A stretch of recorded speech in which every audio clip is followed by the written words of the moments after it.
see them every day, everywhere. But we're so used to them, we really don't stop to look. We take them for granted. It's the small business.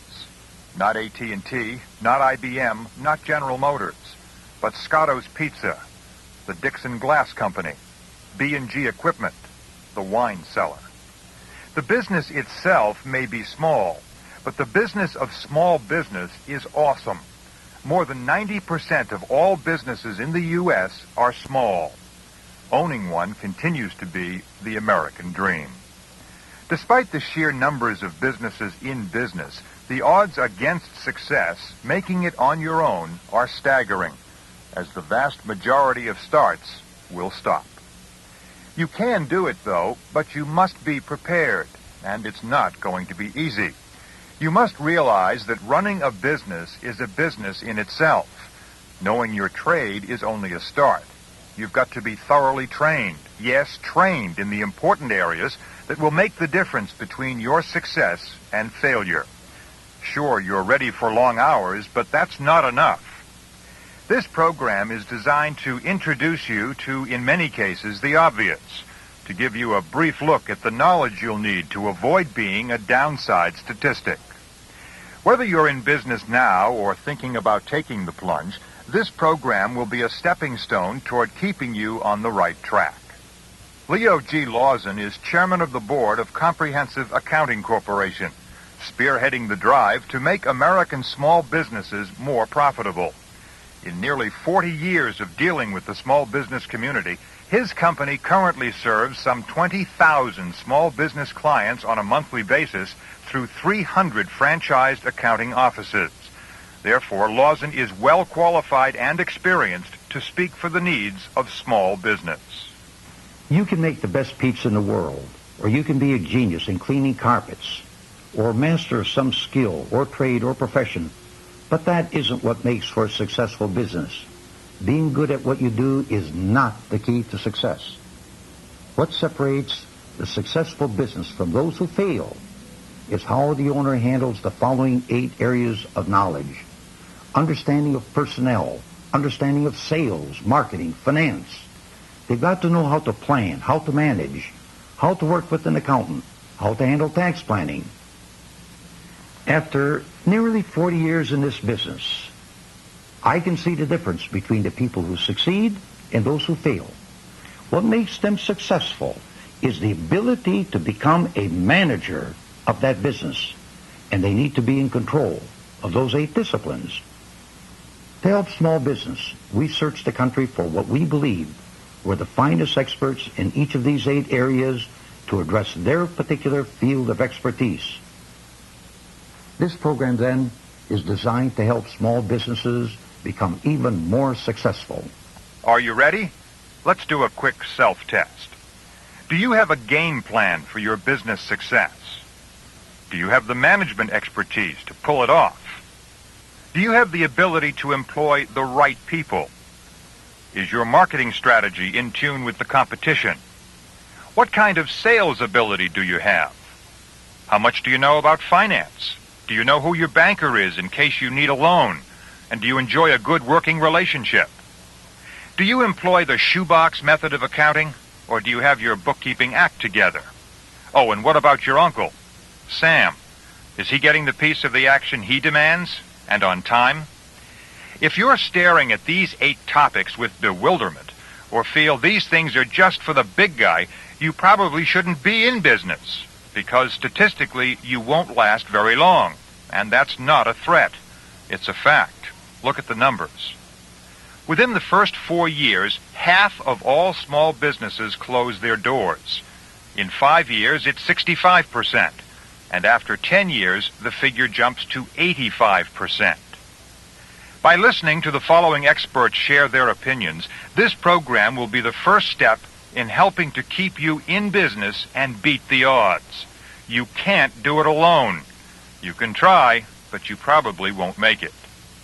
Our panel of experts who will offer some sound business advice include Susan Garber, former state director, Pennsylvania Small Business Development Center; Jim Sanders, former head of the Small Business Administration; Mitchell Fromstein, president of Manpower, the temporary help people. Roger Staubach, former Dallas Cowboy quarterback, now head of the Dallas-based Staubach Company. Ralph Nichols, the most successful licensee of Dale Carnegie courses. Paul Clendenning, a banker from Kansas City, active with the National Association of Bank Loan and Credit Officers. John Thompson, former chairman of the international accounting firm KMG Main Herdman. And Donald Alexander, former commissioner of the IRS. They are all here to help you. Listen carefully. They're talking about your future. Topic number 1, planning. Meet Susan Garber. In my view, planning is a process of looking far out, of making some decisions as to where you're going to be today, but more importantly, where you're going to be next year, where you're going to be in 3 years, and hopefully where you're going to be in 5 years. So I think one of the major pitfalls that people fall into in a small business is making this decision, I'm going to go into business, and looking at how they're going to support themselves and their family for the next 6 months while they're getting started. Is it planning or is it wishing? Well, I think it's a little of both, and that's why, entrepreneurism is often wishing, and nobody wants to do away with the wishing part of it. But I think planning is putting the reality in the wishing, and it's okay to wish as long as you have the other contingencies. I mean, I think that's the real benefit of some kind of a plan is you give yourself alternatives. So you can have the wish alternative over here, but you have to have some of the real alternatives over here that you may have to live with for a long time or only for a short period of time. Isn't a business plan unnecessary paperwork for a small business person? Absolutely not. I couldn't stress more how important it is to do that paperwork, to go through that process for a lot of reasons. I mean, the ability, like I said earlier, to structure your own thinking, to be able to sell your product, to be able to sell your idea. If you can't put it down in paper in a clear and concise manner and put down what your idea is, what your mission is, who are you today, what are you going to be next year, what part of the market are you going to focus on, what kind of a business are you going to be, and then how are you going to get there? What are the markets, what are your sources of financing, what are your, what kind of a location are you looking at? If you can't put that stuff down on paper and be able to use it both for your own thinking process and to sell the idea to eventually, whether you need it immediately or eventually you need financing, you need investors. If you can't sell that idea to those outside sources, you're going to be limited. How realistic should it be? You have a family to support. You have a business to people to pay salaries. You have, your own living expenses to cover. That should be very real. I mean, you have to live with that. That's what you're going to be doing for the next few months. And if it's pie in the sky, somebody's going to be disappointed. And people always underestimate. They underestimate the startup costs. They underestimate the number of months during which they're really not going to bring home any money. The number of months when nothing's going to be coming in, and there are going to be bills to pay. Always bills to pay. And people think, 3-6 months out, I'll be okay. It's not true. Whatever it is, it's got to be more. You have to allow a much longer time span in the beginning, in the startup years. And I think that has to be very realistic because a lot of people don't treat that realistically. And if it's not realistic, you're the one who's going to, you're going to suffer. Having a business plan is of no use unless you use it. How often should you refer to it? Once a week, once a month, once a year? Having any kind of a plan is useless unless it's implemented.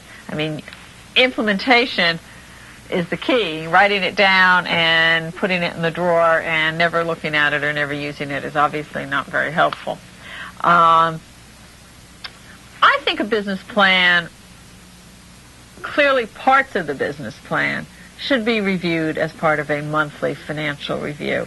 I mean, those are your objectives. Those are your goals. Are you close to them? Are you way ahead of them? And if you're way ahead of them, what additional contingencies are you going to make now for unprecedented growth?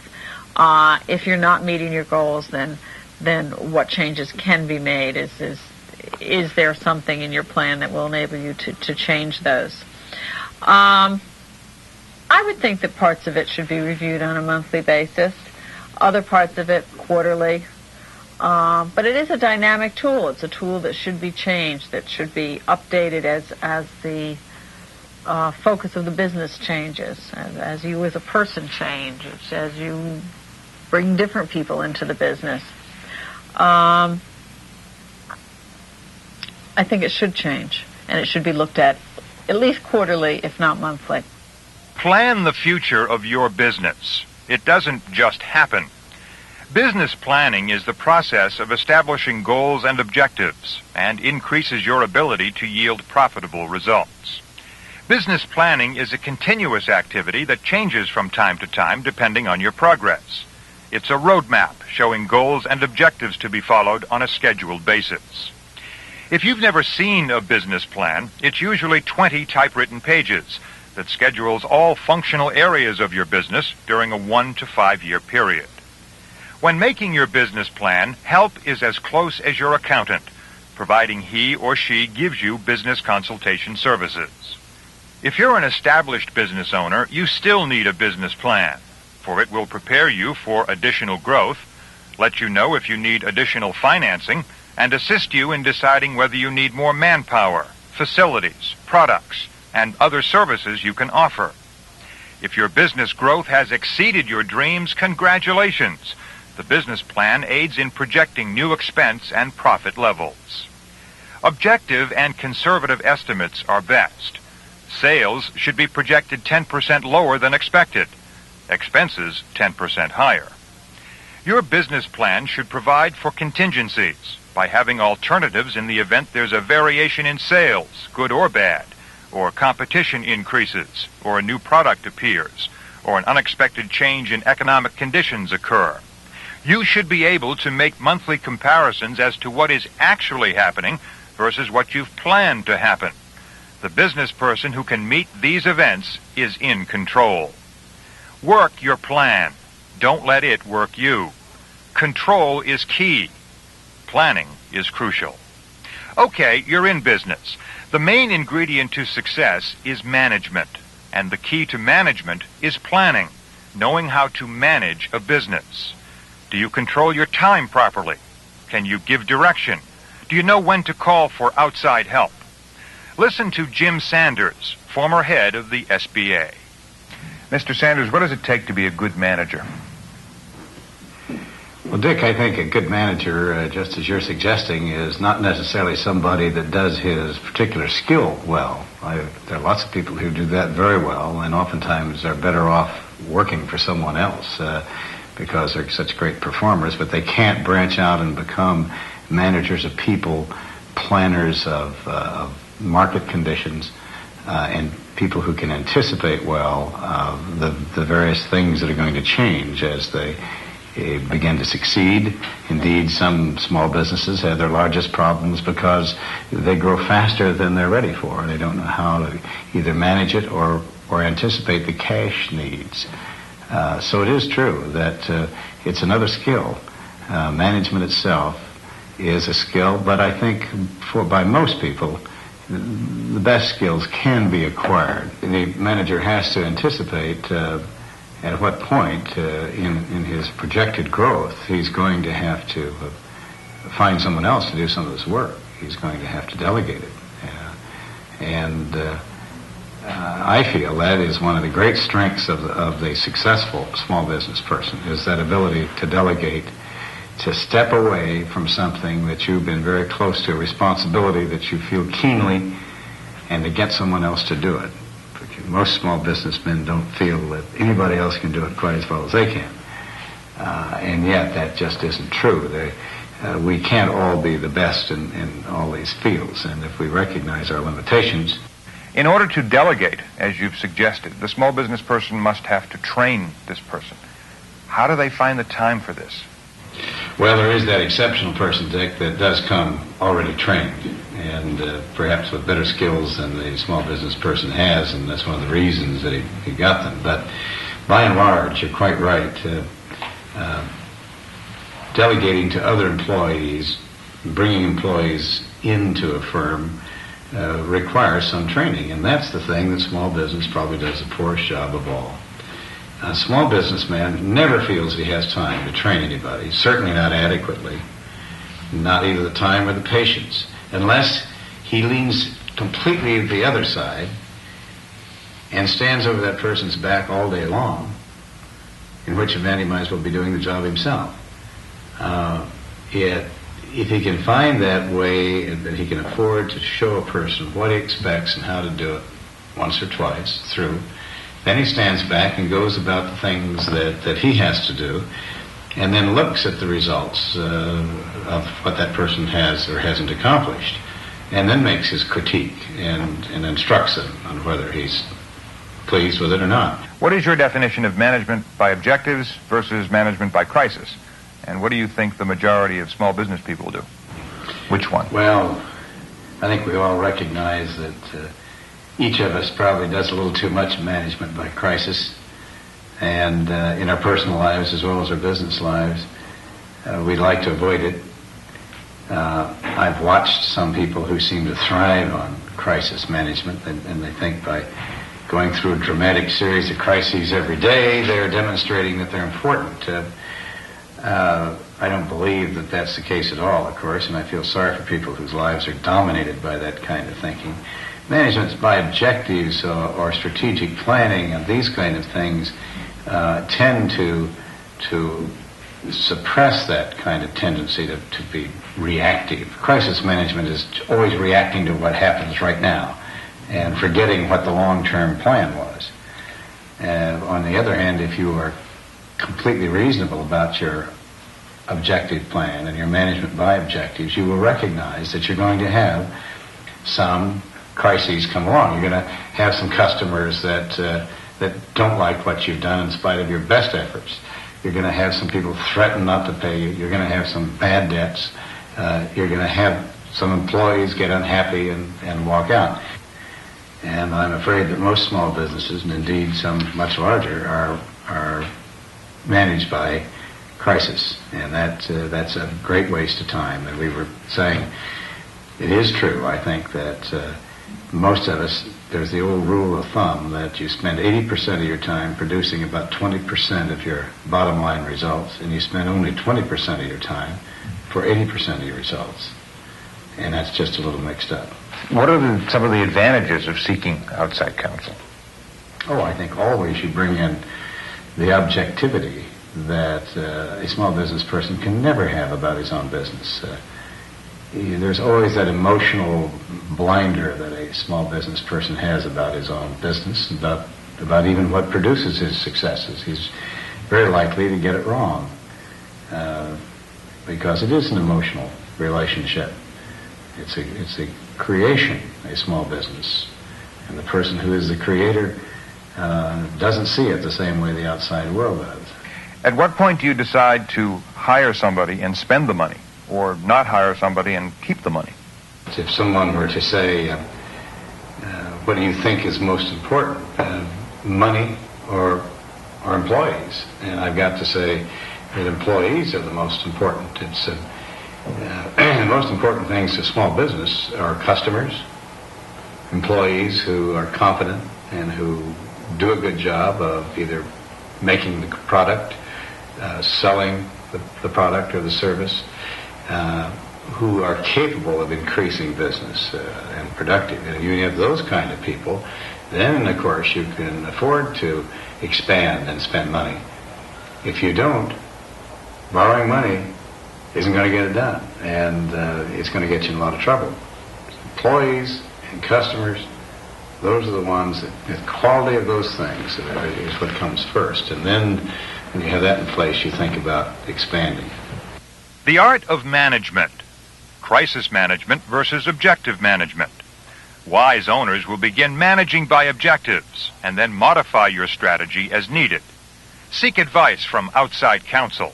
The effective use of time, resources, and personnel will keep you on top. Never dismiss the morale of your employees, the product quality, or the general attitude of you and your employees toward your customers.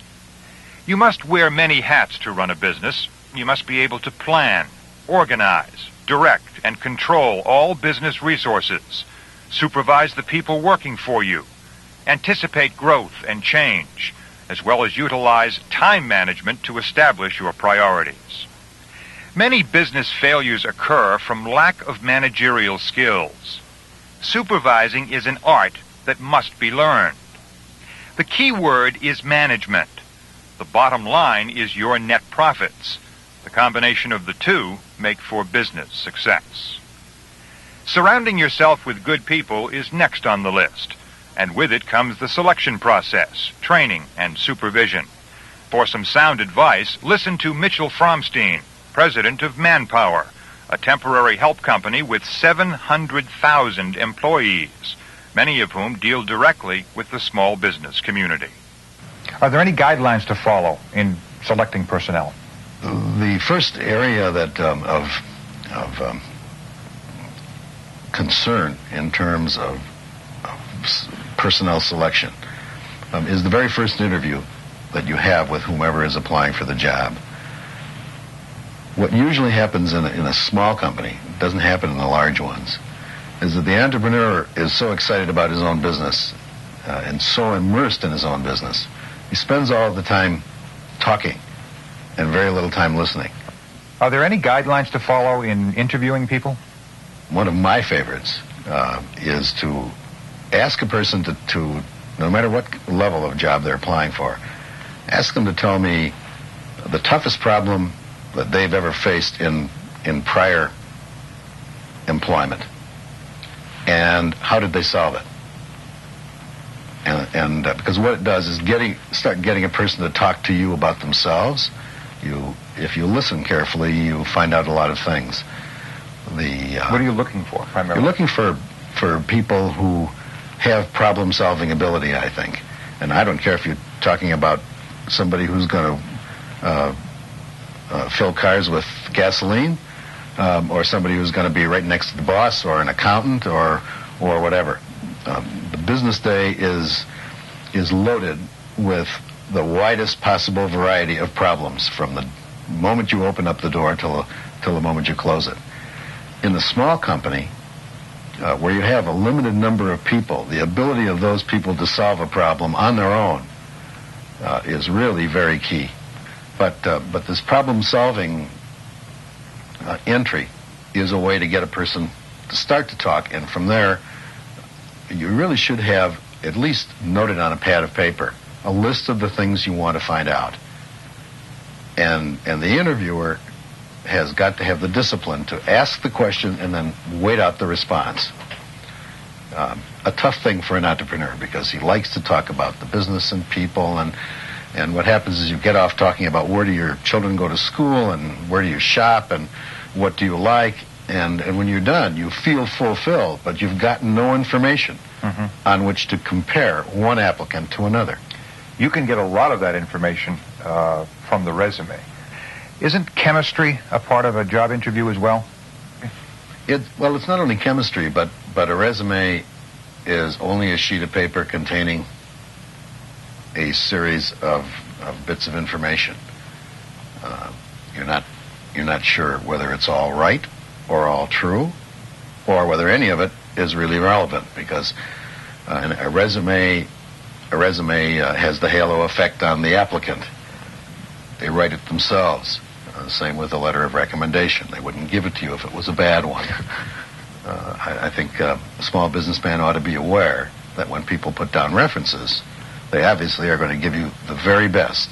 They're leaving out some that may not be any good at all. So you've got to take both the resume and the application for what it is, and that is sheets of paper. One other thing I might point out, people have a habit when they're interviewing of asking questions that aren't relevant to the job or the work. And that's something that today is a legal trap. You must be very careful not to discriminate, for example. So if you start asking a person, are you married? How many children do you have? Okay. When you get into what kind of problems in working are caused by the fact that you're a family woman, you're getting into some discriminatory areas, because those things really don't relate to the job. The questions you ask ought to relate to the work.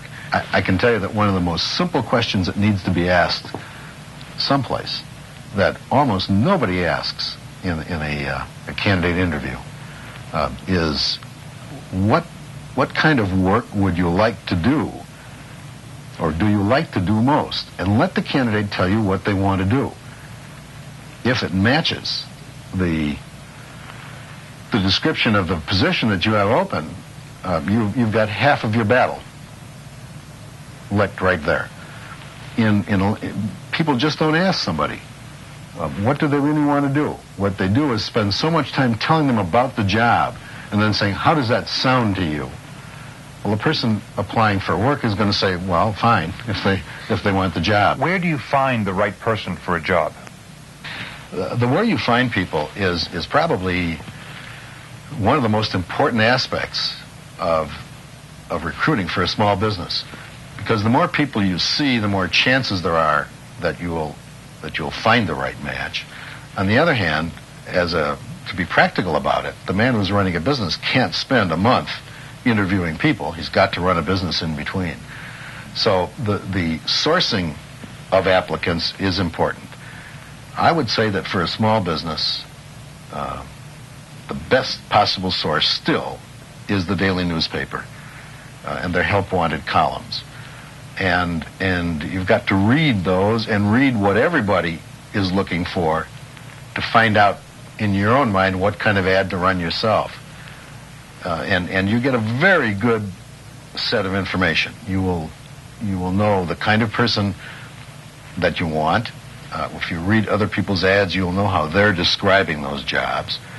In most cases, you get a good idea of the wage rates in the market, which is very important, so that you don't get too high or too low, according to that. By counting the number of ads, let's say for secretaries, you'll find out whether the market is tight or not. And in a tight market, you've got to go up a little more in what you're paying, and if you don't see a lot of ads for secretaries, you'll know that there's plenty of them around. You can go down a little lower. Usually, what you should do is to interview people by appointment, and therefore you can control the time problem, and don't worry about asking them to come in after work, or very early in the morning before work, or in the noon hour. This is also a trick. People who are presently employed, who are looking to change their jobs, can't come in at 10:30 in the morning. And therefore, you're limiting your scope of candidates if you don't allow them to come in early or late, or on lunch hour, or on Saturday. When you do that, you're opening it up to the people who are currently employed, and in most cases, your best candidates are going to come from the employed and not from the unemployed. Obviously, your employees are your most valuable assets. What kind of a role does human relations play? For one thing, familiarity can breed all kinds of problems. The fact that you are there all the time means that if somebody's got a gripe, you're going to hear it, and you're going to hear it over and over and over again to a point of frustration. In my opinion, the way to maintain good employee relations is wherever you can, correct somebody's complaint fast. It doesn't happen in a big company. It's got to go up the line and go through all sorts of screens. But in a small company, if say the lighting is bad in an office, which is a frequent complaint, and you say, oh yeah, I've got to do something about that. 5 months later, you still haven't done anything about it. This starts to build up inside of a person. And they may not say it to you every day, but the second time you hear it, you better go out and do something and brighten up the lights, because otherwise you've got a massive problem. How do you handle the salary aspect of a job offer? Well, all the things that I said about describing what the job is and what the benefits are, but then when you get down to the wage thing itself, there are some things that should be kept in mind. There are all kinds of ways to describe a wage. You can do it on an hourly basis. You can do it on a daily basis, a weekly basis, a monthly basis, or an annual basis. The trends are weekly, monthly, or annually. And one of the suggestions that I would make to a small business is that you don't ever describe pay in terms of an annual wage. And the reason is that the court suits of recent vintage are holding that if you quote someone an annual wage, you in fact have made a verbal contract for a year. Employees, your most valuable asset.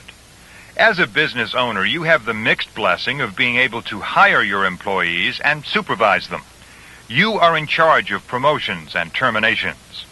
The bottom line on selecting the right employee is a gut-level decision, but seek people with problem-solving abilities who are honest, intelligent, hard-working, and can verbalize past experiences and demonstrate their common sense.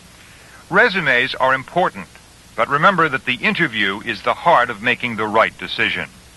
Schedule it by appointment and only ask job-related questions. Learn to be a good listener. There are several sources for finding employees, including classified ads, referrals, and business contacts. Sometimes that perfect gem will just walk in your front door. Forget the fancy words when it comes to job description. Keep it simple. List what has to be done and match the qualified person to that need. Small business human relations differs greatly from that of big business. There's a close-knit casualness that can often cause problems. You are the complaint department, and employees expect instant action. Salaries should be comparable to others in the area. Successful business owners can penetrate and expand their markets with effective advertising and promotions, and keep customers coming back with appealing marketing techniques. Former Dallas Cowboys quarterback Roger Staubach, now the president of the Staubach Company, a successful Dallas real estate firm, has it down to a science. How important is a marketing plan in the operation of business? I think a marketing plan is critical. You really have to. And we look at plans. We look at a 5-year plan. We also have a plan for the year based on our growth, what we've accomplished the previous year, what we have to do to improve what we did the previous year in our weaker areas. So we're always in a marketing plan mode, and we're on a quarterly basis. We pretty much review where we are as far as our budget versus our revenues, and we set goals for every individual in the company, economic and as well as personal goals, which then is incorporated in our plan, because we set our plan based on growth, subject to the revenues we're receiving from the individuals that are here, as well as what we need to do as far as maybe increasing our market share in the industry we're involved in real estate. And part of that is to obviously do more business with the divisions we have, but we've added some divisions, and we're looking now to expand outside of the Dallas market. We're looking to get involved in project leasing. We've looked at some retail activities, and without a marketing plan, you don't have a direction as far as why you're going to get into these areas and the need to increase your revenues and how you're going to you go about it. So we have very strong financial controls, and again, with our plan, it's based on the individuals in the company as well as the financials as far as why we should do the things we're doing as a real estate operation.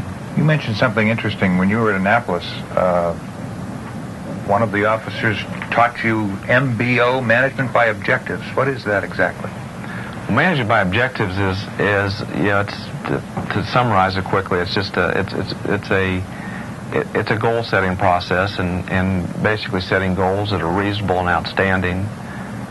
They're believable and achievable, and you have to be able to measure them. And you usually do that through a quality control type operation in a business. And I think if you set goals, in our company, we set goals as a company, but as each individual in our commissioned area especially, we set economic goals that are reasonable based on their previous track record, their experience, and outstanding goals. And they have to be believable and achievable, or you get your situation out of whack. When we played in the Super Bowl one year in Dallas, we worked out in the locker room of a team that had never won more than 50% of their games. And they had goals for offense and defense. We just happened to see their goals. They had it in the locker room there. And they were ridiculous. Their goals that were set at the beginning of the year were tougher than our goals, and we were a championship caliber football team. So they really weren't believable and achievable. And if you don't set them properly, then it does not work in MBO. And then you have to measure them. When I was with the Cowboys, we were 4-3 and 5-4 in years we went to the Super Bowl. And the reason we turned those seasons around, I believe, was we had a goal-setting process for that team. Tom Landry was an industrial engineer. We had a manage it by objective approach there.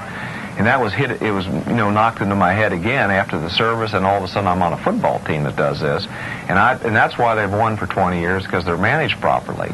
And the system turned our seasons around because we saw where our problems were. Our quality control division said, hey, listen, we're measuring our believable and achievable goals, and we're not hitting them over, and our pass protection isn't as good. Where certain plays weren't working well, so we went to the practice field. We could do something about them. How important is pricing? Well, pricing is obviously is essential. Also, it's really the margin as far as what you can achieve in pricing. I'm on the boards of some companies that are just having a major problem now because of margins. The pricing is so darn competitive that now they have got to cut back either in expenses, or they've got to be able to figure out a way to make that product a little bit cheaper because they can't sell it for any more. So it's the margins and pricings and you have to be creative. If you're in a price war, I don't care if you're in the airline industry or the real estate business, or you're selling some type of product, that you've got to be creative. You've got to be creative, whether it's in your financing area, into how you develop your product, what it costs to make it, or other expenses that you might have to cut back so you can get that margin. If you don't get the margin, you've got a big problem. So pricing takes in a lot of areas, but you've got to have a positive return on your investment. What are some of the ingredients necessary to start out on your own in business? I think the ingredients. I think it takes. I think it takes a lot of time to be successful. I just think as a small entrepreneur, you've got to pay the price. There's no shortcuts to success. It takes a lot of that and spectacular preparation that I mentioned before to produce spectacular results. And then I think you have to utilize your talent to the fullest your capabilities. You've got to. You just got to go beyond the next guy. You got to believe that if you work and use your talents, that good things are going to happen to you. And if you don't use your talents to the fullest your capabilities, you're not going to be successful. As an athlete, there's a lot of guys that go to training camp that have the physical talent, but they don't utilize it to the fullest of their capabilities. Then I think you have to be dedicated. I think you have to put your priorities in line as a small businessman. And Lombardi, when he was with the Packers, said, "After Almighty God, my family, it was the Green Bay Packers." And he was putting priorities in line. And I think as a small businessman, I had a family. I had 5 children. I have a faith, and then the next thing was the job at hand. After your basic priorities, it was putting everything else aside and immersing myself in my business. And I immersed myself in there. And on a priority basis as a small businessman, I think every day you got to set priorities. What are going to be the productive things you have to do each and every day? Whether it's in the area of do I have to do more advertising? Is that what I have to work on today? Is it the budgeting process? Is it the whatever that particular day brings? I think you have to have a priority as well as your overall plan as far as your future. On a daily basis, you've got to do the productive things on a daily basis. You've got to do the uncomfortable things, and those sometimes are the productive things. Marketing is the business activity that directs the flow of goods and services from you to your customers, and your employees must be dedicated to meeting those needs. A marketing plan helps guide you along the correct path, covering research, product planning, development, pricing, distribution methods, and promotions. Everything is geared toward attracting customers. Sales is the lifeblood of any business. Increasing sales means generating leads, sharpening closing skills, training, and supervising to expand markets. Ralph Nichols has become a master at it. Your big thing, your claim to fame is being a good salesman. What are some of the elements that go into being a good salesman? Well, first of all, let me just tell you what happened to me. I bought the business that I own right now in 1968. The guy who hired me to be a salesperson and so forth, he sold me his business, a license to operate Dale Carnegie training courses, in 1968. And my goal at that moment was, I said, man, I'm going to keep selling, I'll work hard, and I'll hire other salespeople to help me with this thing, right? And as soon as I get enough salespeople to do it, I don't have to sell anymore. Whew, what a relief that'll be. I can be the boss. And maybe if I do really well, I'll get a sales manager to deal with all these salespeople, and then I'm really set. I hired some salespeople, and the next thing you know, I was the boss, and then I stepped further back from that. I had a guy managing my salespeople, and I need to tell you that it wasn't what I expected. Some things happened. First of all, the volume of my company went down. Sales volume went down. You know, when sales volume goes down, profits go down. So my profits went down. So my income went down. I owned the company. Profits are gone. Next thing was I was dealing with problems all the time. I mean, it's amazing when you're a salesperson and you're out meeting the customer and you have to be positive and optimistic and cheerful and see all the way things are going well. You get to be that way. When you're the boss and the owner, all the problems come to your desk. I got to be problem-oriented, and I didn't enjoy my job as much. Then a really frightening thing happened to me. I remember saying to one of my salespeople, I want to go out and make some calls with you just to see how you're doing. And I wasn't being honest. The truth was, I wanted to go out and make some sales calls because I was afraid to go out and do it myself. I'd lost my edge, lost my touch, lost my confidence. I went out with the guy, and, we made sales calls together, and I thought, this is what I'm supposed to be doing. So, what am I saying from that? First of all, most businessmen make the mistake of setting a goal for themselves of getting out of selling, never realizing that it is the profession that means the most to most organizations. There's an old statement, maybe even a cliche. It says that sales does not support everybody in the company, but everybody in the company should support sales. Do you believe in the statement that good salespeople are born and not made, or is it the other way around? I do think there are certain capacities about salespeople that make them either better or worse, right? But I think you can train people to sell.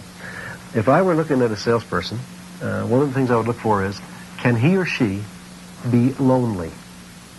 I have to differentiate. I don't mean that they're loners.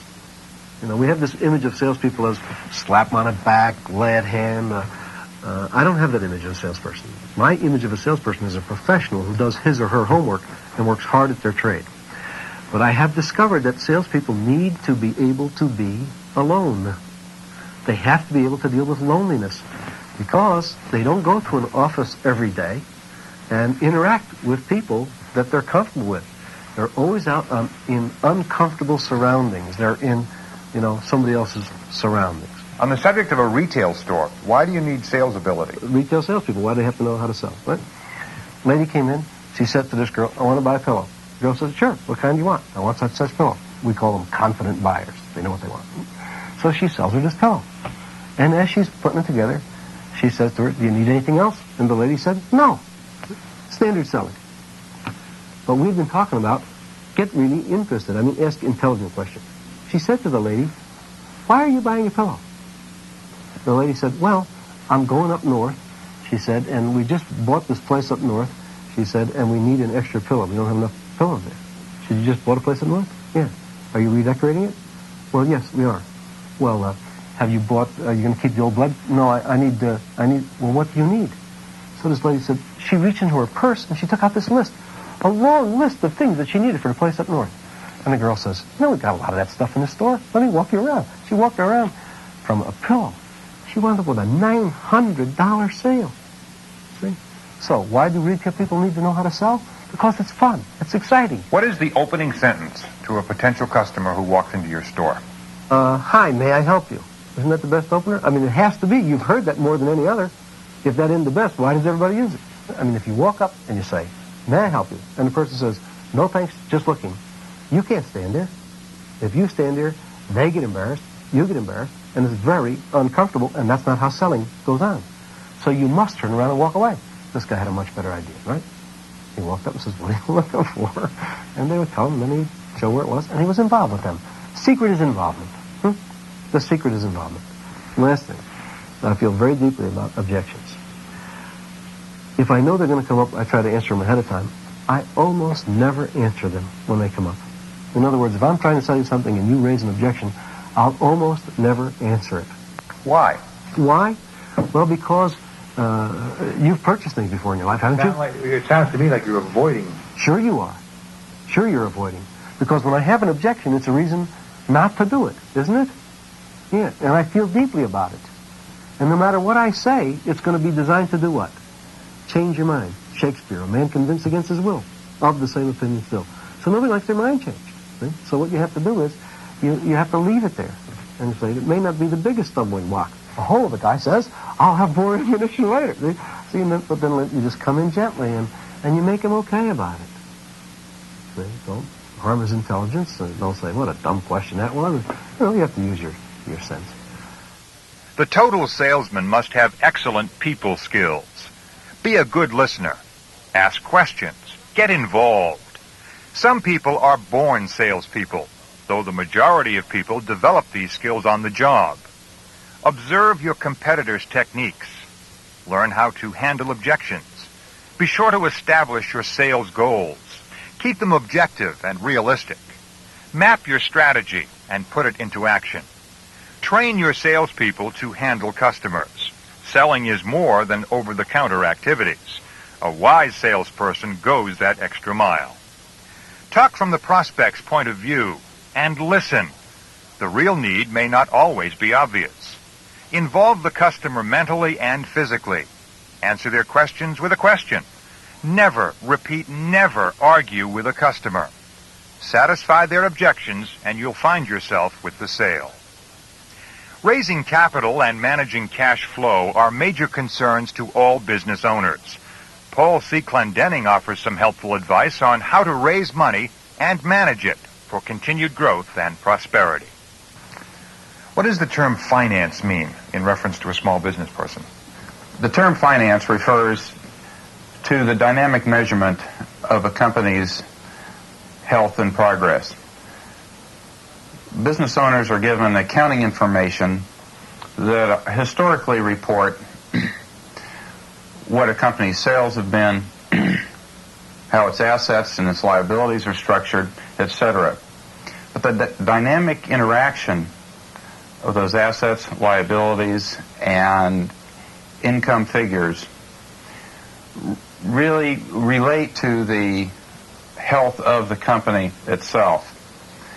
The primary way to utilize financial information is to look at a trend analysis and a ratio analysis. What about liquidity? What does that mean? Liquidity is a very important day-to-day measurement for a business owner and really a key tool to use in the management of that business. As an example, one of the most common ratios of liquidity is the current ratio.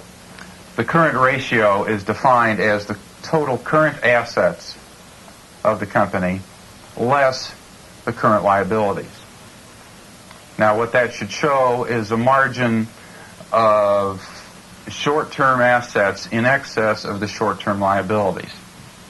The benefit of that to the small business owner or manager is that it provides a working capital cushion that generates cash to meet short-term obligations and therefore gives the company flexibility in meeting its obligations and paying its people, and gives it the opportunity to take advantage of market conditions. Two other measurements of liquidity are very important to the business manager and or owner. And one relates to the accounts receivable and the other relates to the inventory.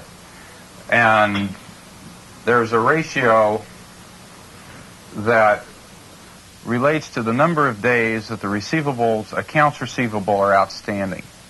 And the reason I mention this is accounts receivable and inventory for most small businesses are really the largest concentration of assets of that company. And the better they work for that company, the more healthy that company will be. Now, why do I say that? The speed with which a company can collect its accounts receivable relates directly to the recovery of the cash for the sale of a product or a service, and that cash is then available for payment of its bills and or investment and the generation of earnings.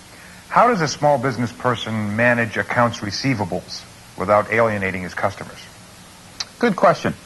I think that and in this we're really dealing with the issue of managing your accounts receivable. And the first thing I do to manage a rapid, effective turnover of receivables without alienating customers is, one, I would ensure that my salespeople and my office effectively communicated the terms and expectations of payment upon the sale. How do you choose a banker? Well, choice of a banker, I think, obviously, is a very important one for the success of a small business person. The first ingredient I would recommend in an individual choosing their company's banker would be finding a bank and or banker that they're comfortable with. And that, first and foremost, comes through a conversation of sitting down with a banker, discussing the business, and getting a sense of that banker's ability to understand the business and what it does, understand the importance of the banking relationship to that business, and to understand you as a business person. That general comfort level can oftentimes be developed even before the company has to borrow. Isn't it true that in order to get a loan, you have to prove to the bank that you really don't need one?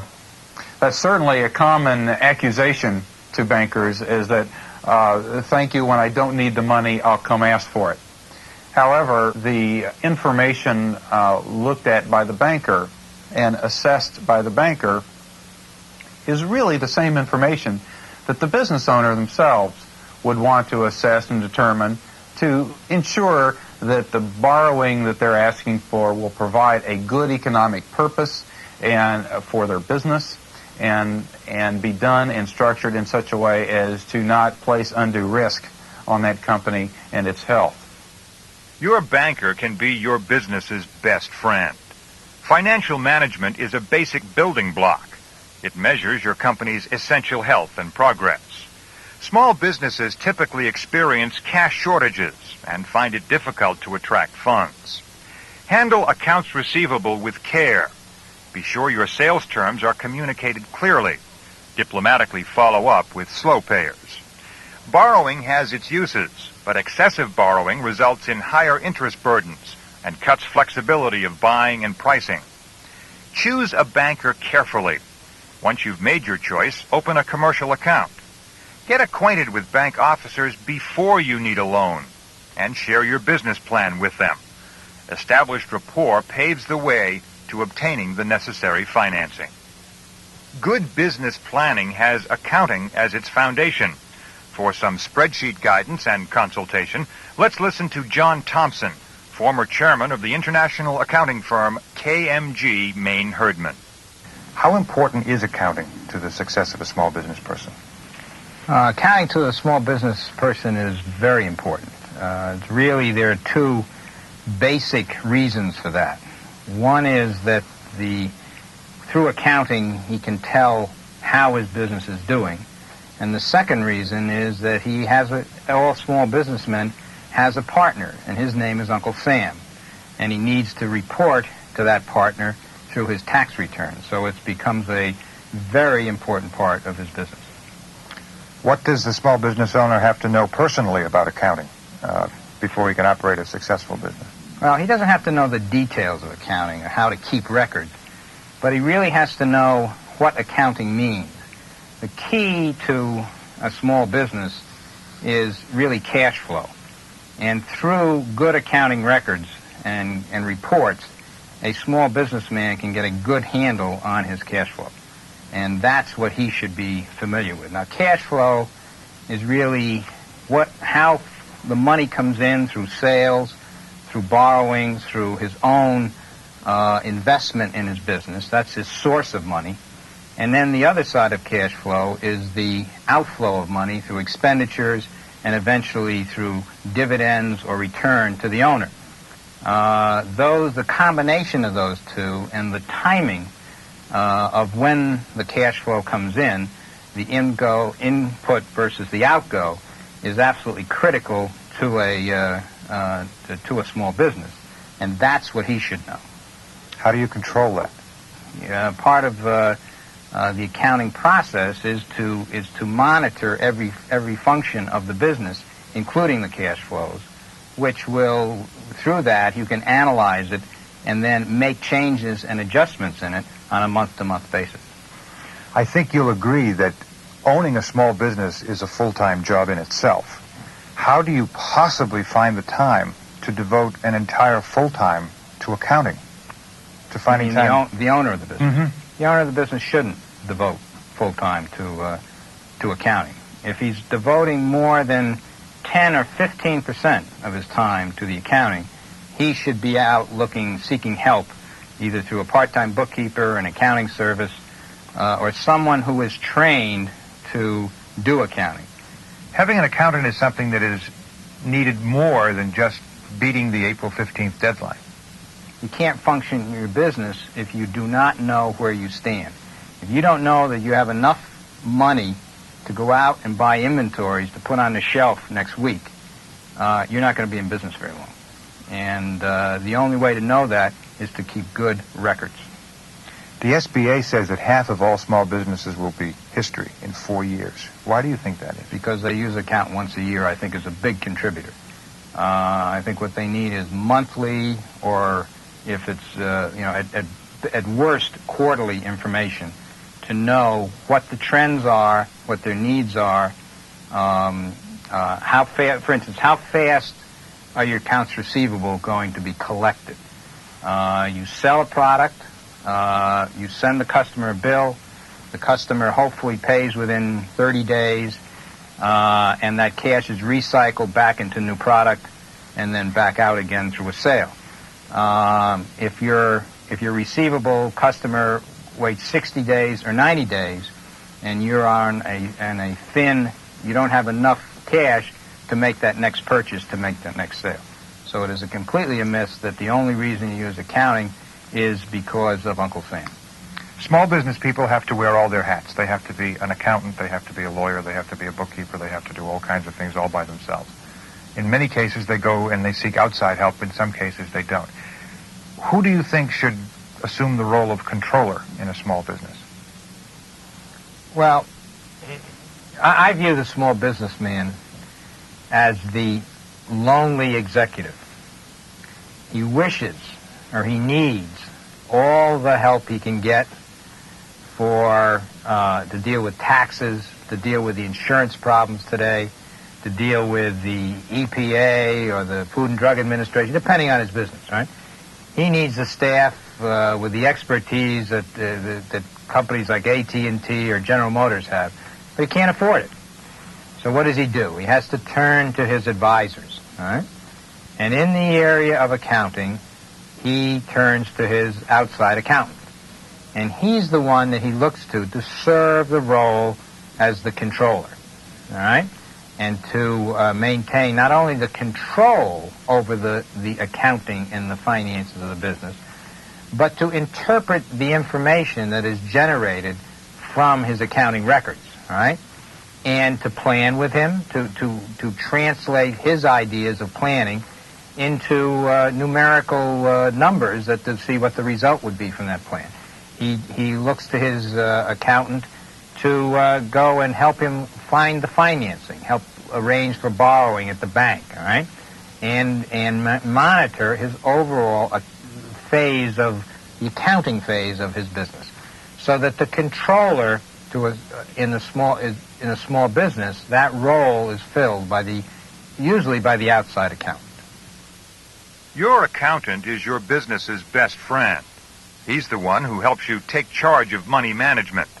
He can help you control cash flow, gather and verify the data you need to run a successful business. Make sure you choose an accountant who provides you with the following necessities. Many do not. Monthly financial statements, complete with percentages. Bank reconciliation information. How's your cash flow? The creation of a 5-year business plan so you know where you're going. A review of your 5-year plan. Are you on target? Ahead of expectations? Falling behind? You need to know this every month. The loan application package, a natural outgrowth of your 5-year business plan.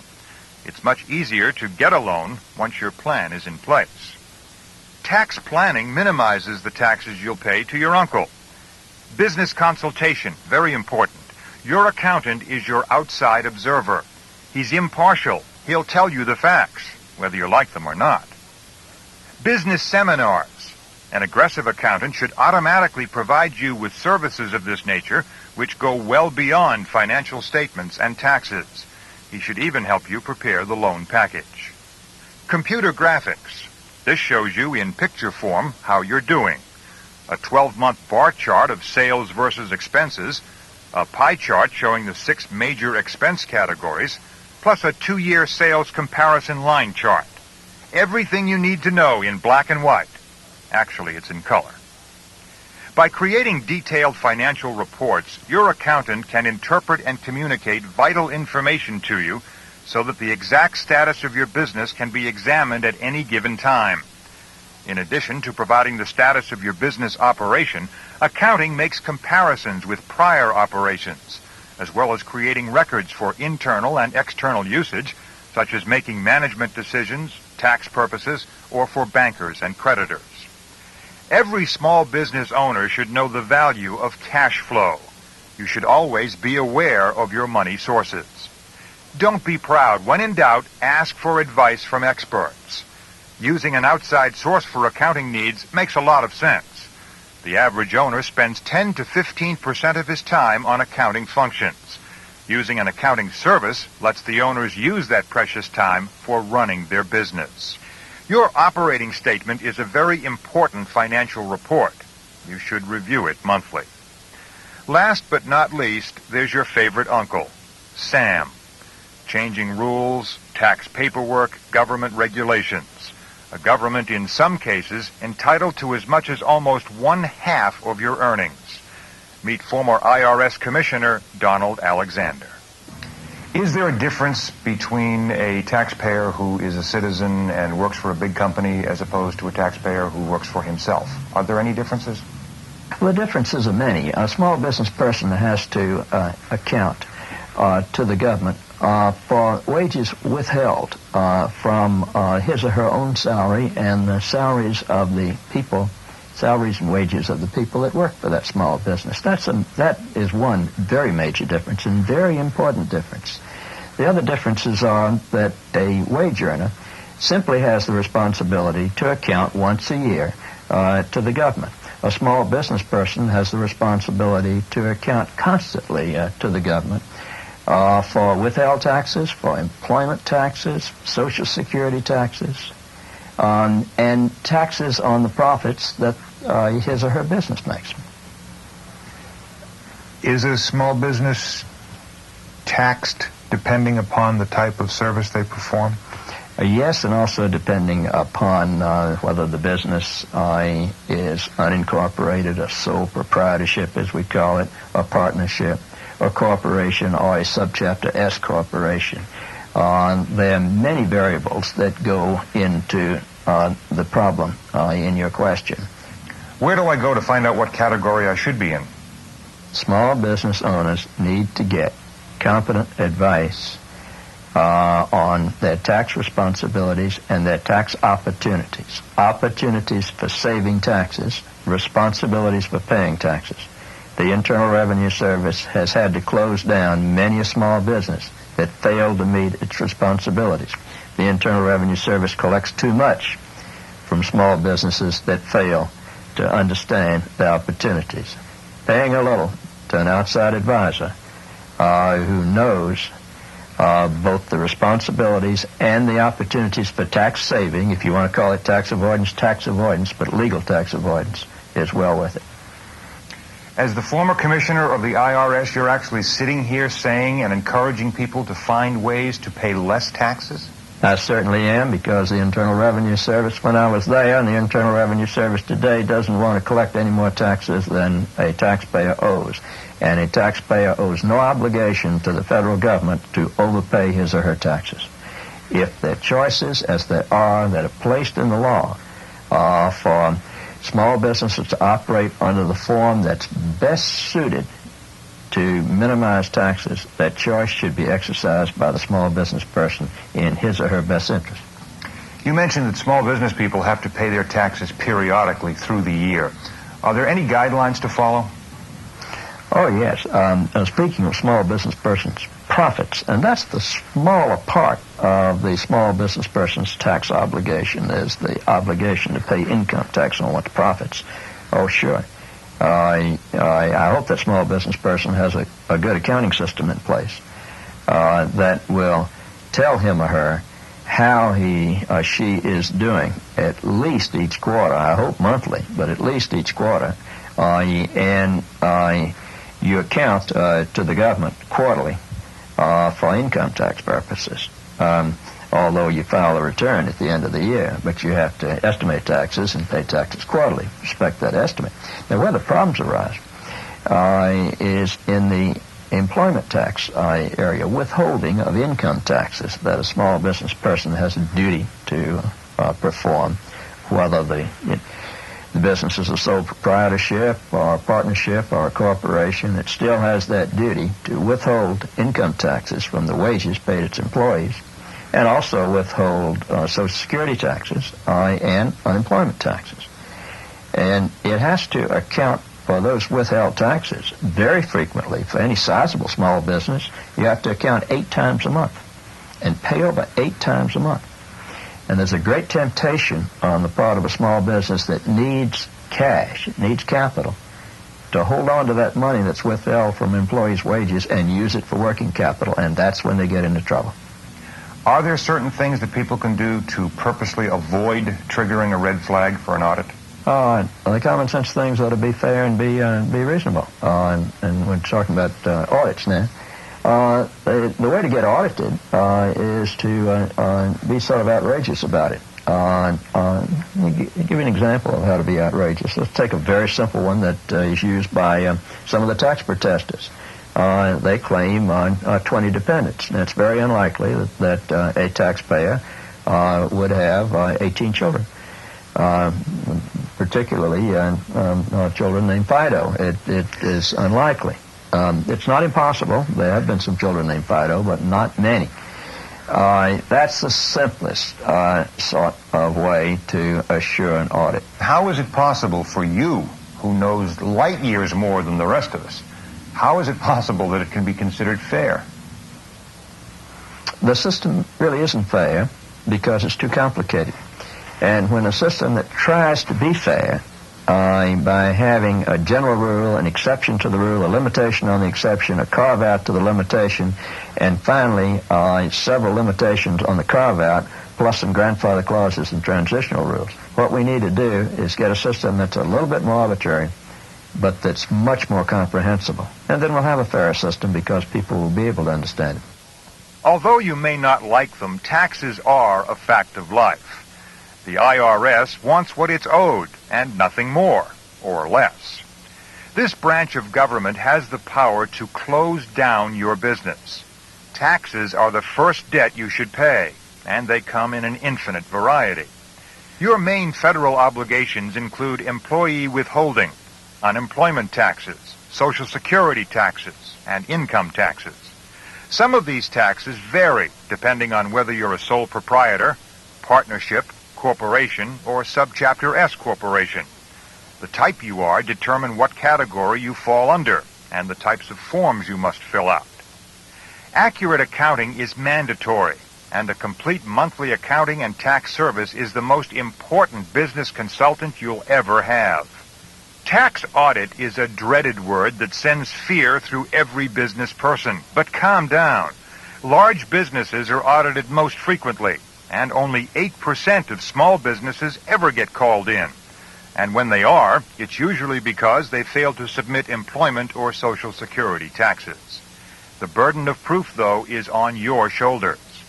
Never, never use withheld taxes to fund cash flow needs.